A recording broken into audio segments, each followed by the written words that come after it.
네, 안녕하세요. 미국 주식 멘탈 케어하기 멘탈이 전부다입니다. 네, 어제 시장은 장 초반까지는 분위기가 나쁘지 않았는데요. 장 중반 들어가면서 급격하게 매도 물량이 나오면서 시장이 전반적으로 무너진 하루였습니다. 3대 지수 모두 2% 정도 하락을 하며 마무리를 했고요. 일각에서는 존슨앤존슨이 백신의 효능을 발표를 했는데 효과율이 66% 정도로 기존 백신들에 비해 매우 낮게 나왔기 때문에 이에 대한 우려로 하락을 했다고 얘기를 하는데요. 저는 이거는 사실 결과론적인 얘기라고 보고, 그러니까 타이밍이 마침 맞아서 그냥 나중에 끼워 맞춘 내용이고, 뭐 실제로는 게임스탑 사태로 촉발됐던 시장의 전반적인 이상 현상이 오늘도 또 한번 발작을 일으킨 거라 생각을 합니다. 근데 GME는 오늘 로빈후드 등에서 제한적인 매수가 허용이 되면서 70% 가까이 상승을 했는데, 역시나 장중에 최저가 최고가가 1.5배 이상 차이가 나는 극심한 변동성이 있었습니다. AMC 마찬가지로 50% 이상 상승을 했고, 역시나 엄청난 변동성이 있었고요. 코스도 오늘 50% 상승을 했고, 장중에 최저가랑 최고가가 무려 2배나 차이 나는 엄청난 변동성을 보였습니다. 그 외에도 보시다시피 많은 주식들이 이번에 엄청나게 널뛰기를 하고 있는데요. 시장이 이로 인해서 지금 극도로 불안한 상태라고 보시면 되고, 예전 영상에서도 한번 설명드렸듯이 이 주식들에서 크게 숏커버링으로 손해를 본 헤지펀드들이 그 손실을 메꾸기 위해 대형주들을 강하게 매도하고 있고, 개인들에게 콜옵션을 판매했던 기관들도 해지 비용을 충당하기 위해 대형주를 매도하고 있습니다. 그리고 이거 자체가 시장을 전반적으로 2%나 하락을 시켰다기보다는 그게 트리거가 돼서 그것과 상관없는 사람들도 굉장히 불규칙하게 거래를 했다고 보시면 됩니다. 그래서 시장이 전반적으로 굉장히 불안정한 상태가 되어 있다, 이렇게 이해를 하시면 될 것 같고, 종목별로 좀 보시면 우선 애플이 오늘도 강하게 하락을 했습니다. 4% 가까이 하락을 했고요. 이로 인해 기존 박스권 영역으로 다시 돌아온 상태고, 이렇게 되면은 예전 저항선이었던 지지선 126달러 전후 정도를 지지선으로 해서 향후 하락이나 횡보 가능성이 높다고 할 수 있겠습니다. 아마존도 1% 정도 하락을 했고,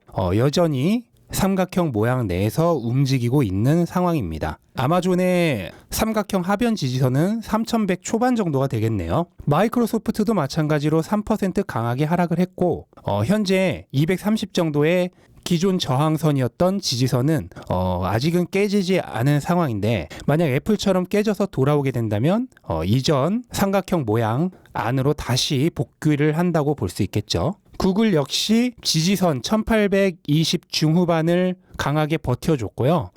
만약에 시장 불균형이 계속된다면 또다시 이전 박스권으로 하락할 가능성도 염두에 두셔야 됩니다. 페이스북도 2.5% 하락을 했고, 다시 지지선인 240 중반대를 향해서 가고 있습니다. 시장 분위기가 계속 안 좋다면은 조금 더 하락을 지속할 가능성도 높다고 볼 수 있겠습니다. 엔비디아는 지금 삼각형 하변 지지선을 강하게 버텨주고 있는 모양새고요. 아마존과 엔비디아 같은 경우에는 다른 빅테크 주식들과는 달리 거의 반년째 횡보를 하고 있는 상황이기 때문에 가격대가 애시당초 다른 빅테크 주식들보다 조금 낮은 상태였습니다. 그렇기 때문에 하락의 압력이 지지선 근처에 있기 때문에 하락에 대해서 좀 더 강하게 버티고 있는 거다라고 이해를 하시면 될 것 같습니다.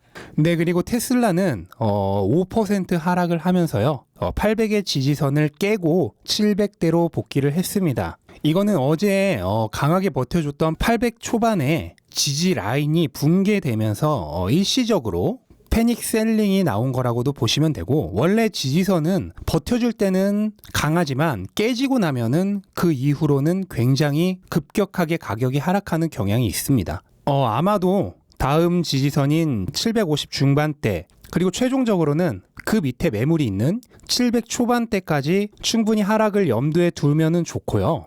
우선은 지금의 이 시장 분위기는 경험이 좀 있으신 분들은 아시겠지만 절대 하루 이틀짜리는 아닙니다. 하루 이틀에 딱 정리되고 다시 상승을 시작할 그런 분위기는 지금 절대 아니게 됐어요. 물론 이게 이제 시장의 전반적인 조정 국면으로 완전히 접어들어서 거의 뭐 몇 달간 횡보를 하게 될지, 아니면 몇 주 정도의 짧은 조정을 거친 후 다시 반등을 할지, 그리고 테슬라가 760까지 떨어질지 740까지 떨어질지 720까지 떨어질지, 이거를 아무도 예측할 수 있는 사람은 없습니다. 그러니까 예측해서 대응하려고 하지 마시고 천천히 느긋한 마음으로 당분간 이 시장의 조정을 그냥 지켜본다는 생각으로 임하시면 될 것 같고, 예측이 불가능한 상황일수록 더 느긋하게 대응을 하는 게 좋아요. 그리고 이미 우리는 9월에 나스닥 대조정을 겪었죠. 그때 무려 3달간 엄청난 변동성이 있었습니다. 이때 이거를 이미 겪어보신 분들은 지금의 변동성은 사실 뭐 별것도 아니라고 생각을 하실 거예요. 그때는 뭐 일주일 만에 30%를 널뛰기를 했으니까요.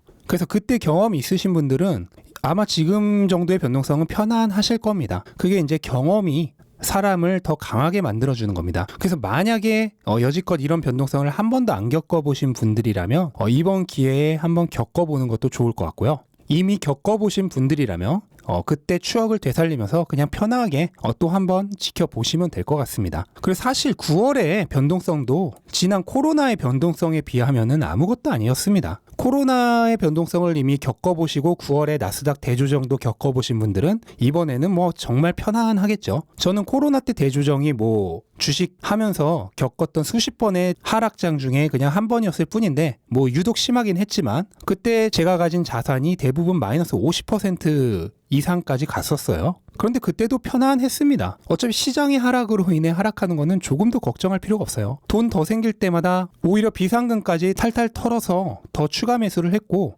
결과적으로는 그때 단기적인 하락은 아무것도 아닌 게 됐습니다.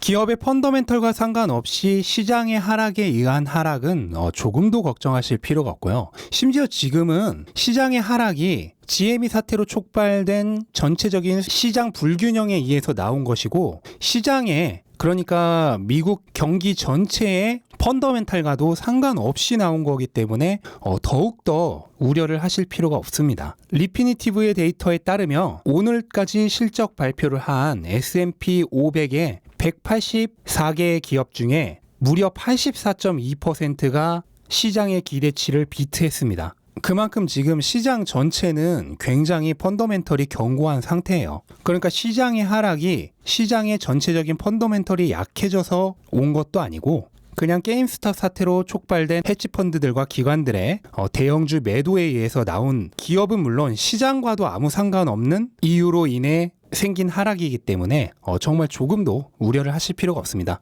그리고 이 와중에 테슬라의 두 번째 $1000대 목표 주가가 나왔습니다. 어거스 리서치가 테슬라의 목표 주가를 $777에서 $1010로 올렸고요. 역시나 실적 발표 이후에 나온 목표 주가 상향이라는데 큰 의미가 있습니다. 테슬라가 2020년에 본인들이 50% 이상의 성장, 그래서 2021년은 75만 대 이상의 인도량 목표치를 내놨는데, 아거스는 올해 기가 베를린 그리고 기가 텍사스에 2개의 공장이 가동을 시작하면 이거보다 훨씬 많은 95만 2천 대의 차량을 충분히 인도할 수 있을 것이다 라고 얘기를 하면서 목표 주가를 $1010로 올렸습니다. 이것도 마찬가지로 무슨 $1000라든지 $900라든지 그런 가격이 중요한 게 아니라 실적 발표 이후에도 여전히 테슬라의 펀더멘털을 견고하게 보고 목표 주가를 기관들이 올리고 있다는 그 사실이 중요한 겁니다. 그러니까 기업의 펀더멘털이 하나도 바뀐 게 없다는 거, 이게 중요한 사실입니다.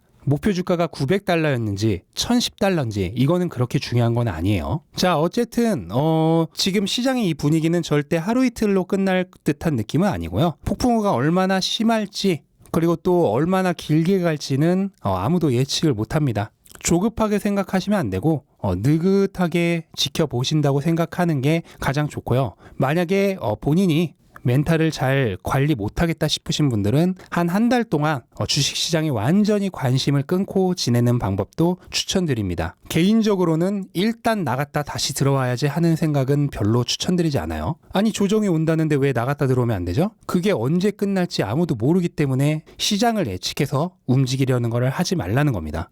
애써 벌어놓은 심리적 안전마진 다 버리고 나갔다가 조정 끝나기 전에 다시 돌아오려는 생각은 저는 별로 추천드리지 않고요. 그냥 느긋하게 이 상황을 전반적으로 지켜보시는 것을 추천드립니다. 그리고 시장 내에서 이런 상황을 한번 견뎌보는 것이 굉장한 경험치가 됩니다. 그래서 수련을 한다고 생각을 하시고 이번 조정을 견뎌보시는 것도 굉장히 도움이 되실 겁니다. 자, 이제 막 눈이 내리기 시작했는데 벌써부터 눈이 그치기를 기다리기보다는 책도 읽고 내가 좋아하는 거 하면서 눈 내리는 풍경을 즐기시는 것이 더 재밌게 하루를 보내는 방법이 아닐까 하고 생각을 해봅니다.